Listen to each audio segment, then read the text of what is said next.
Vandre railway स्थानकानजीकच्या Garib Nagar परिसरात अतिक्रमण विरोधी कारवाईनंतर पोलिसांवर झालेल्या दगडफेक प्रकरणात आणखी 3 आरोपींना अटक करण्यात आली आहे।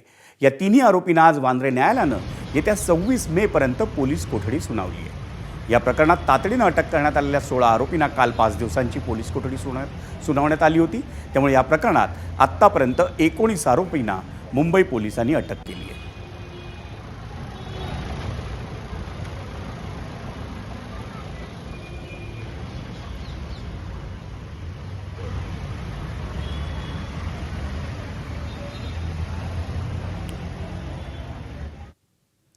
मुंबईतल्या वांद्रे रेल्वे स्थानकाच्या हद्दीतल्या अतिक्रमणाविरोधात पश्चिम रेल्वे प्रशासनानं सुरू केलेली कारवाई आज 4थ्या दिवशीही पुढे सुरू राहिली। गेल्या 4 दिवसांमधल्या या कारवाईत 100% अवैध झोपड्या हटवण्यात आल्याची माहिती पश्चिम रेल्वेचे मुख्य जनसंपर्क अधिकारी विनीत अभिषेक यांनी दिली। गरीबनगर नावाच्या या परिसरातल्या 100 झोपड्या न पाडण्याचे आदेश न्यायालयाकडून देण्यात आले होते। तळमजल्यावरच्या या झोपड्या आहेत त्याच स्थितीत ठेवण्यात आल्यात, पण त्या झोपड्यांवर चढवण्यात आलेल्या अनधिकृत माड्या मात्र हटवण्यात आल्यात। याकडे विनीत अभिषेक यांनी लक्ष वेधलं। या झोपड्यांसंदर्भातील 50% काम झालं असून उर्वरित काम उद्या होणार असल्याचंही त्यांनी स्पष्ट केलं।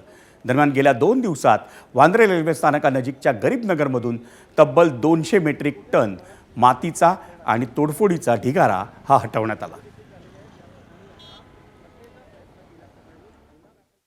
माननीय सर्वोच्च न्यायालय ने उस अपील को भी खारिज किया और जो माननीय हाई कोर्ट है उनके जजमेंट को सही ठहराया था।